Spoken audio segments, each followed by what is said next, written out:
গ্রামের শোভা বাড়ি, পুকুরের শোভা হাঁড়ি,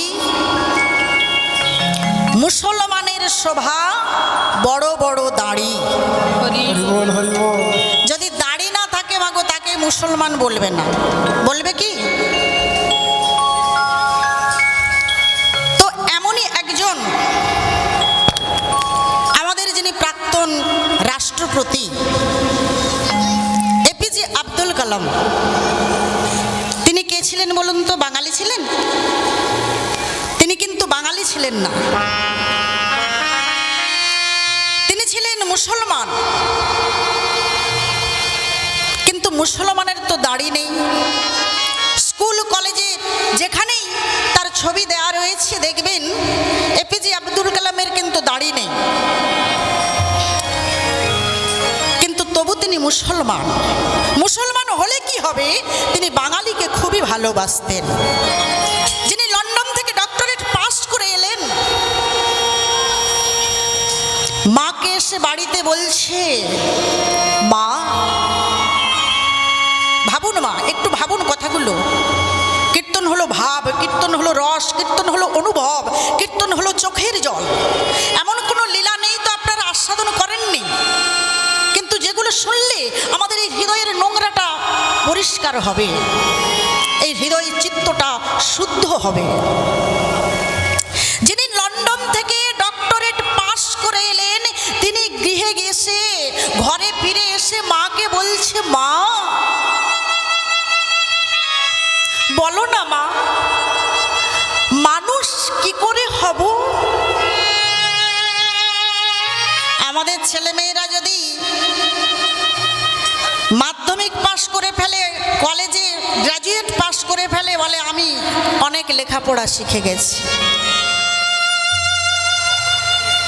প্রাক্তন রাষ্ট্রপতির কথা ভাবুন, তিনি বলছেন লন্ডন থেকে ডাক্তারি পাস করে এসে বলছে, বলো না মা, কি করলে মানুষ হতে পারবো? তখন মা একটাই কথা বলেছিলেন, মানুষ যদি হতে চাস তাহলে তোর কোনো বাঙালি বন্ধুর কাছে যা।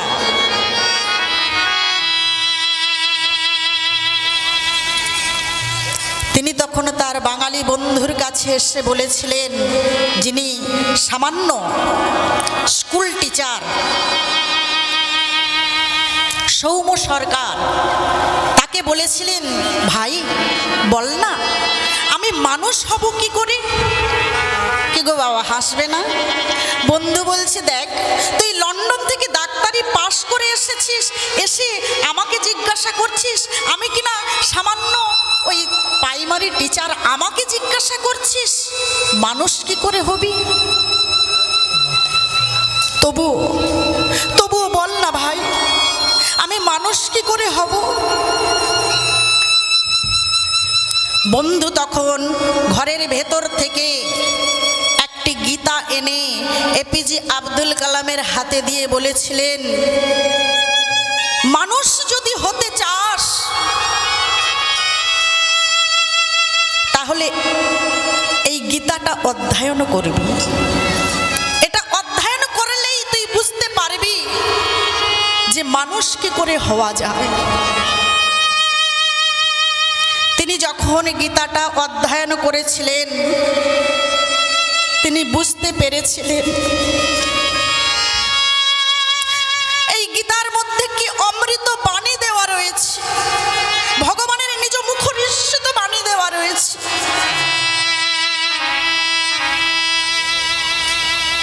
তিনি যখন শেষ নিঃশ্বাস ত্যাগ করবেন, তার আগে যখন মিডিয়া সামনে এসেছিল, তারা জিজ্ঞাসা করেছিল, আপনি যে গীতা অধ্যয়ন করলেন, গীতা অধ্যয়ন করে আপনি কি পেয়েছেন? কি পেয়েছেন স্যার, আপনি কি পেয়েছেন? এই জিনিসটা আমি অধ্যয়ন করে অমৃত বাণী পেয়েছি। কি বাণী জানো? গীতা কোনোদিন মানুষে মানুষে বিভেদ ঘটায় না, মানুষে মানুষে হিংসা দেখায় না। গীতা সদা সর্বদাই সব মানুষের মধ্যে মিলন ঘটায়।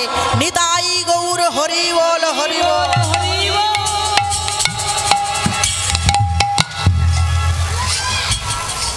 গীতার মাহাত্ম্য কতখানি! যেদিন শিকাগো শহরে স্বামীজিকে বলা হয়েছিল, স্বামীজি বলতে পারবেন আমাদের সব থেকে বড় ধর্মগ্রন্থ কোনটি? পাদরি সাহেব তো ওরা খুব চালাকি করে ওদের বাইবেলটাকে ওপরে রেখেছে, গীতাটাকে সবের নিচে রেখেছে। গীতাকে নিচে রেখে তারপরে ওপরে ওপরে ওদের ধর্মগ্রন্থকে সাজিয়ে একেবারে ওপরে বাইবেলটাকে রেখেছে। স্বামীজি তখন একটাই কথা বলেছিলেন, উত্তরটা তো আপনারা সাজিয়েই রেখেছেন। হরি বল, হরি বল। উত্তরটা তো আপনারা সাজিয়েই রেখেছেন। বলে কেমন করে? বলে যে ভার সইতে পারে সেই তো বড়। বলে কেন? তাহলে আপনি বলছেন আমাদের বাইবেল ওপরে আছে, আমাদের বাইবেল বড়? বলছে না, আমি যদি এখনই এই মুহূর্তে যদি গীতাটাকে আমার নিচে থেকে টেনে নিই তাহলে সমস্ত ধর্মগ্রন্থগুলো হুড়মুড় করে নিচে পড়ে যায়।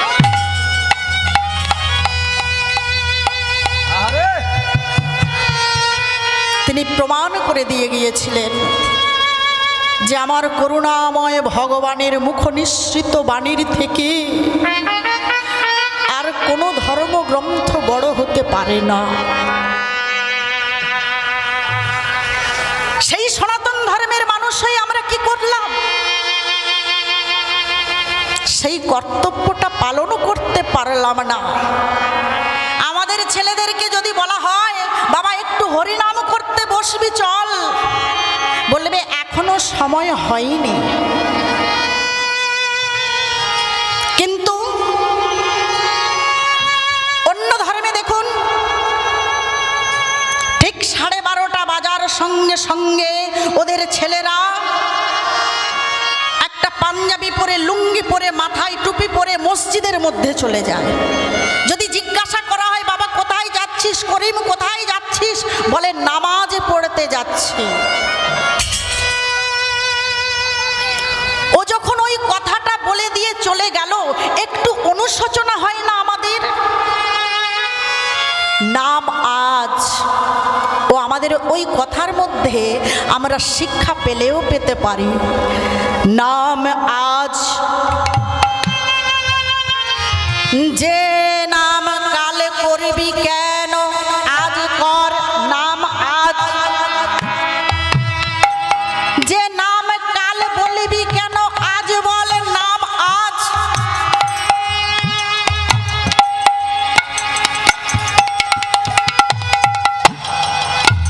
তাহলে শিশুকাল থেকে আমাদের সেই নামটা করতে হবে। শিশুকালে কৃষ্ণ ভজে কৃষ্ণ পাওয়ার আসে, যৌবনেতে কৃষ্ণ ভজে আসে কি না আসে, বৃদ্ধকালে কৃষ্ণ ভজে জমেরও তর আসে।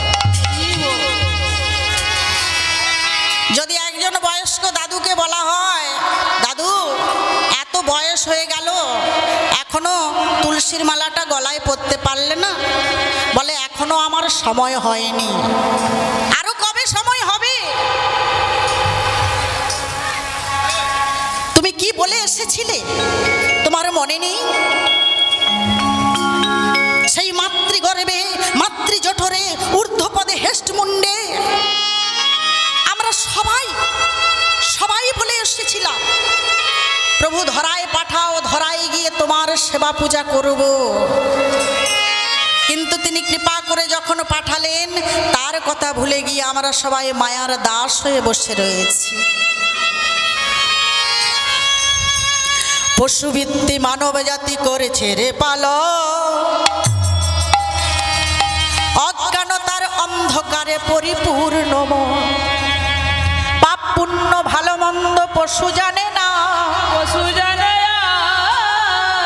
মানব জাতি জেনেও তা মেনে চলে না। চলে না। ইউনিভার্সিটির ডিগ্রি ওদের আছে কত শত,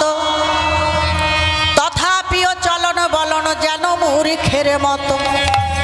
বাদরের আদরে দেশে হচ্ছে সারা দেশে, সারা দেশে পিতা মাতার সেবা ছেড়ে কুকুর কিনে পোষে। কিনে পোষে এমন কিছু মানুষ আছে বিশ্ব চরাচরে, হৃদয়ে ভরা নোংরা তাদের ভদ্রবেশে ঘুরে।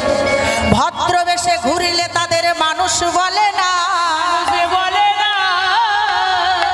মানুষ হয়ে জাগবে যেদিন তাদের জ্ঞানের চেতনা। চেতনা।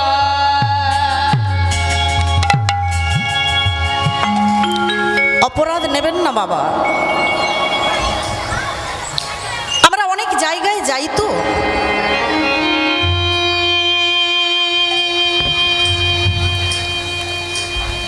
আমরা সঠিকভাবে সন্তানদের মানুষ করতে পারি না।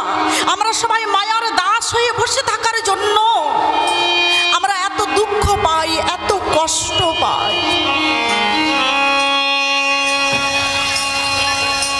কিন্তু দেখবেন বাবা, আমাদের সনাতন ধর্মের মানুষের শত্রু কিন্তু আমাদের সনাতন ধর্মেরই মানুষ।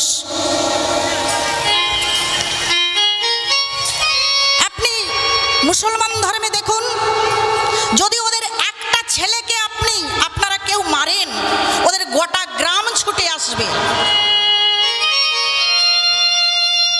কিন্তু আমাদের সনাতন ধর্মে কারোর সঙ্গে যদি কারোর বিবাদ বাঁধে, ঝগড়া বাঁধে,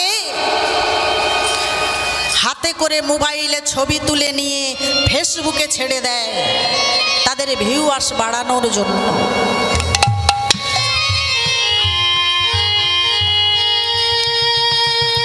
কিন্তু মাগো, আমরা মানুষে মানুষে বিভেদ নিজেরাই তৈরি করছি।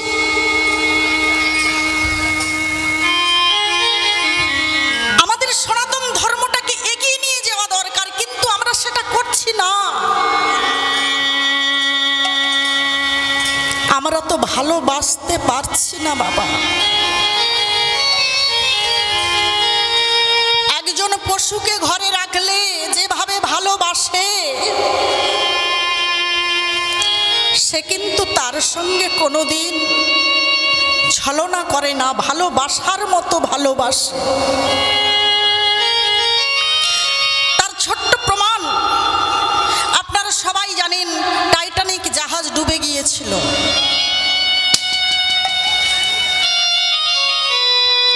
পশু কেমন ভালোবাসে দেখুন, সবাই এই কথাটা জানেন। ইংল্যান্ড থেকে একজন ভদ্রলোক ওই টাইটানিক জাহাজে পাড়ি দেবে বলে, সমুদ্র পাড়ি দেবে বলে জীবনের অনেক অর্থ ব্যয় করে নিজের গৃহের 5 জনের টিকিট কেটেছিল।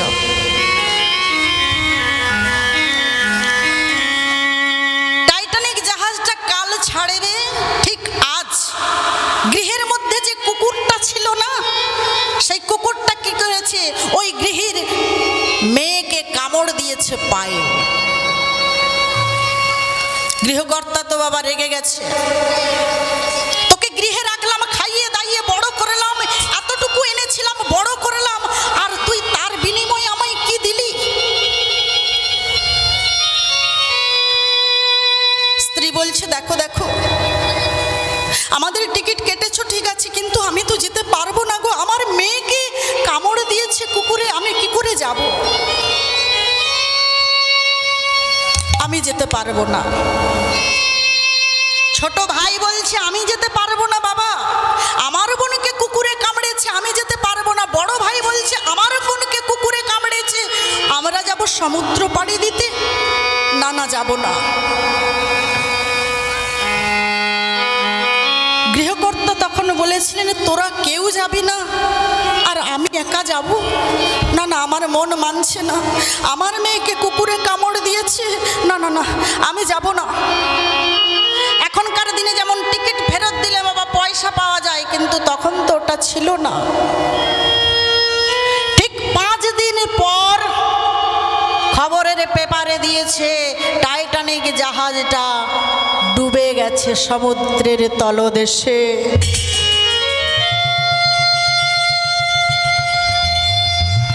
সঙ্গে সঙ্গে গৃহকর্তা গিয়ে কুকুরটাকে জড়িয়ে ধরে বলছে, ওরে তুই পশু নয় রে, তুই আমার সন্তান। আজ তুই যদি আমাকে না জানিয়ে দিতিস তাহলে বুঝি আমরা পাঁচজনেই প্রাণ হারিয়ে ফেলতাম।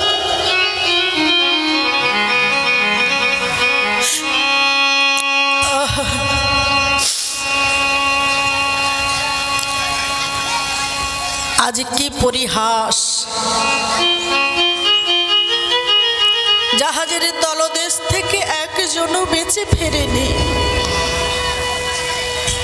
মানুষ বিশ্বাসঘাতকতা করলে কি হবে, পশু কোনোদিন বিশ্বাসঘাতকতা করে না।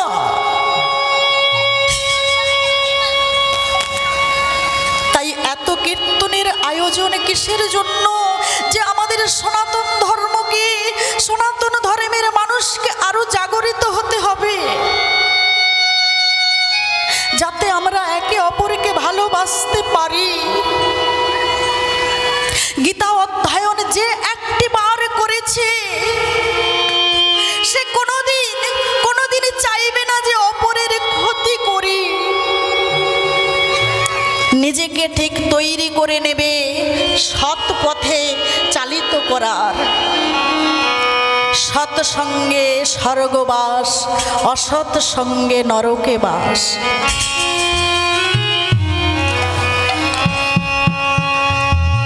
তাহলে সেই ভগবানের অমৃত কথা আমরা আস্বাদন করব বলেই মাগো আজ আমরা সবাই এসেছি। তো চলুন, লীলা তো আস্বাদন করতে হবে, লীলার মাধ্যম দিয়ে আমরা আরো অনেক তথ্য জানতে পারব। তো আজকের আমাদের বিষয়বস্তু হলো ভগবান শ্রীকৃষ্ণচন্দ্রের দ্বারকা লীলা।